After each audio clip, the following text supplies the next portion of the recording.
ଟୁନାସ ପାଇଁ ଆବାହକ ଉପକୂଳ ରାଜପଥ ନିର୍ମାଣ ମିଳିତ କ୍ରିୟାନୁଷ୍ଠାନ ମହାମଞ୍ଚ ଆଜ୍ଞା ଆମର 2015 ମସିହାରେ ଭାରତ ସରକାର ଓଡ଼ିଶାରେ ଗୋପାଳପୁର ଠାରୁ ଦୀଘା ପର୍ଯ୍ୟନ୍ତ 415 କିଲୋମିଟର କୋଷ୍ଟାଲ ହାଇୱେ ନିର୍ମାଣ କରିବା ପାଇଁ ଘୋଷଣା କରିଥିଲେ। କିନ୍ତୁ ତାପରେ ଚିଲିକାରେ ପକ୍ଷୀ ଅଭୟାରଣ୍ୟ, କୋଣାର୍କ ବାଲୁଖଣ୍ଡ ବନ୍ୟଜନ୍ତୁ ଅଭୟାରଣ୍ୟ, ଅଲିବିଡଲି କଇଁଛ ଅଣ୍ଡାଦାନ ସ୍ଥଳ ଏବଂ ଭିତରକନିକା ସାତଭାୟା ଆମର ଅଲିବିଡଲି କଇଁଛ ଅଣ୍ଡାଦାନ ସ୍ଥଳ ବିଭିନ୍ନ କାରଣ ପରିବେଶ କାରଣ ଦର୍ଶାଇ ପରିବେଶ ମଞ୍ଜୁର ଦେଉନଥିଲେ, ଯାହାଫଳରେ ଯୋଜନା ଆଗକୁ ବଢ଼ୁନଥିଲା।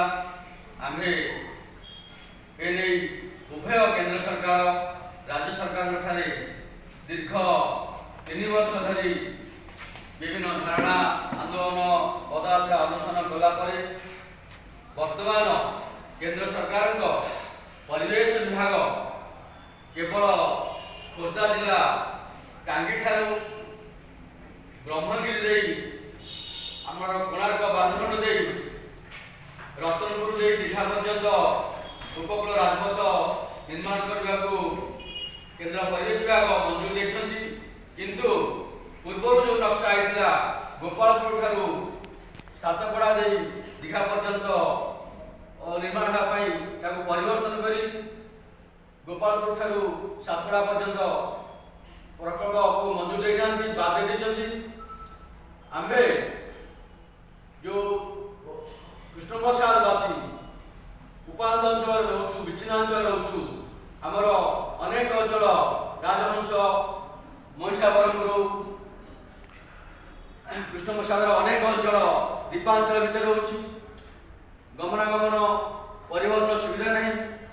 ପ୍ରତିଦିନ ଆମେ ବିପଦପୂର୍ଣ୍ଣ ଭାବରେ ଡଙ୍ଗାରେ ହଜାର ହଜାର ସଂଖ୍ୟାରେ ପାର ହେଉଛୁ। ବେଳେବେଳେ ଡଙ୍ଗା ବୁଡ଼ି ଯାଉଛି।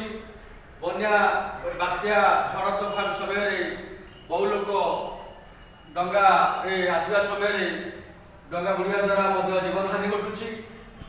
ଏବଂ ଆମର ପ୍ରତିଦିନ ସାତପଡ଼ା ଠାରୁ ଜନ୍ଦିଗୁଦା ଭିତରେ ଶହ ଶହ ସଂଖ୍ୟାରେ ମୋଟର ଡଙ୍ଗା ପ୍ରଚଳନ ହେଉଥିବାରୁ ବାୟୁ ପ୍ରଦୂଷଣ ହେଉଛି, ଜଳ ପ୍ରଦୂଷଣ ହେଉଛି, ଶବ୍ଦ ପ୍ରଦୂଷଣ ହେଉଛି ଏବଂ ଚିଲିକାର ଜଳଜୀବ କ୍ଷତିଗ୍ରସ୍ତ ହେଉଛନ୍ତି। ଚିଲିକାର ଜୈବ ବିବିଧତା ନଷ୍ଟ ହେଉଛି ଏବଂ ଆମର ଏମର୍ଜେନ୍ସି କେସ୍ ସମୟରେ, ମେଡ଼ିକାଲ କେସ୍ ସମୟରେ ରାସ୍ତା ନଥିବାରୁ, ବାତ୍ୟା ସମୟରେ ରାସ୍ତା ନଥିବାରୁ ଆମେ ନିରାପଦ ସ୍ଥାନକୁ କିମ୍ବା ଆମର ମେଡ଼ିକାଲର କେସ୍ର ଏମର୍ଜେନ୍ସି ପାଇଁ, ଟ୍ରିଟମେଣ୍ଟ ପାଇଁ ଅନ୍ୟ ଦୂର ଦୂରାନ୍ତରକୁ ଯାଇପାରୁନାହୁଁ।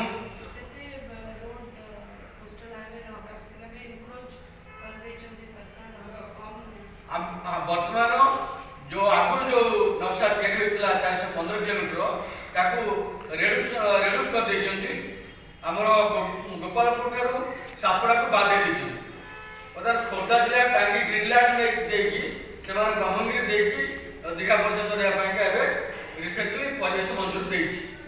କିନ୍ତୁ ଆମେ ଦାବି କରୁଛୁ ଯେ ଆମେ ପୁରୁଷ ଧରି ଯେଉଁ ଆମର ସ୍ୱପ୍ନ ରହିଛି ଯେ ଚିଲିକାରେ ବ୍ରିଜ୍ ହେବ, ଆମର ଦୁଃଖ ଦୂର ହେବ, ଆମ ଅଞ୍ଚଳର ଜୀବନ ଜୀବିକାର ବିକାଶ ହେବ, ଉନ୍ନତି ହେବ, ଆମର ପରିବହନ ଯାତାୟାତ ସବୁ କ୍ଷେତ୍ରରେ ସୁବିଧା ହେବ, ଆମର ଉପକୂଳବାସୀର ପିଲାମାନେ ନିଯୁକ୍ତି ପାଇବେ, ତାହା ଆମର ସ୍ୱପ୍ନରେ ରହିଯାଇଛି। ଆମେ ଡିମାଣ୍ଡ କରୁଛୁ ତୁରନ୍ତ ଉଭୟ କେନ୍ଦ୍ର ସରକାର ରାଜ୍ୟ ସରକାରଙ୍କଠାରେ ଏହାର ପୁନର୍ବିଚାର କରନ୍ତୁ।